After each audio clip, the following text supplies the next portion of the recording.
সালামু আলাইকুম ফ্রেন্ড, আশা করি ভালো আছেন সবাই। Welcome to my channel.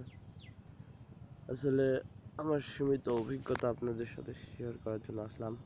Recent 2 দিন আগে ঢাকাতে গেছিলাম। তো ঢাকাতে গেছিলাম একটা কাজে, চিকিৎসা ক্ষেত্রে। তো এর আগেও একবার ঢাকাতে গেছিলাম, তবে কিছু দেখতে পাইনি। রাতে গেছিলাম, সকালটা থেকে আবার পরে রাতে চলে আসছিলাম। তো এবারে যদিও বা 2 দিনের জন্য যাওয়া হয়েছিল, তবে আল্লাহর রহমতে তেমন কিছুই দেখা হয়নি।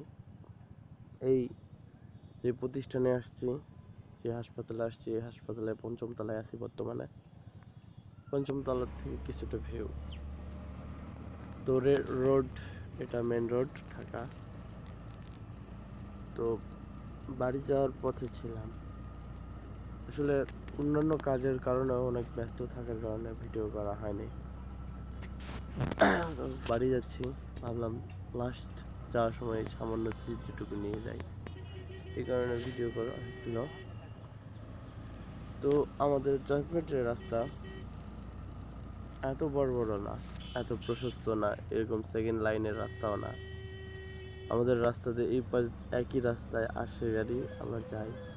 এখানে আসার জন্য একটা রাস্তা করা হয়েছে, সাইডে যাওয়ার জন্য আরেকটা রাস্তা করা হয়েছে।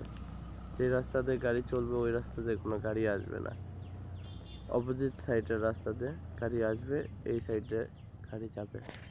তো একটা জিনিস লক্ষ্য করলাম, আসলে বাসে আমি উঠতে পারি না, এই কারণে বাসে যাচ্ছি না, সিএনজিতে যাচ্ছি। তো এখন মিরপুর থেকে যাচ্ছি হলো বিমানবন্দর স্টেশন। তো একটা বিষয় লক্ষ্য করলাম, রাস্তায় অনেক যানজট থাকার পরেও এই বাস আছে, মোটর বাইক আছে, প্রাইভেট কারগুলো আছে, তবে সবার চেয়ে বেশি এই সিএনজি গুলানের আছে। এগুলো ছোট গাড়ি হলেও এই গাড়িগুলো খুব দ্রুতগামী গাড়ি।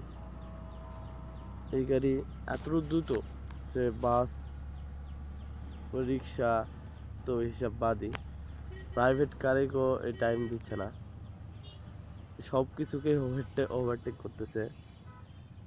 তো এত ছোট গাড়ি হওয়ার পরে এত দ্রুত গতিতে স্পিড, আর কন্ট্রোলিং সিস্টেমটাও অনেক।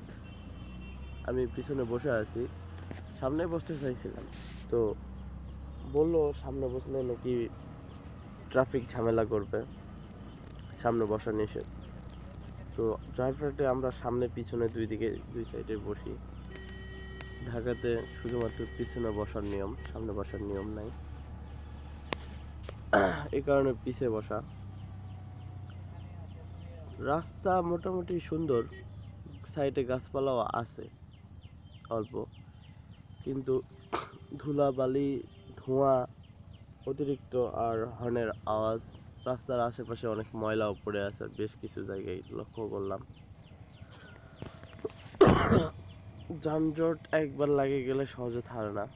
যাই হোক, পরবর্তীতে আবার দেখা হবে। এই ছিল ছোট অভিজ্ঞতা। আসসালামু আলাইকুম।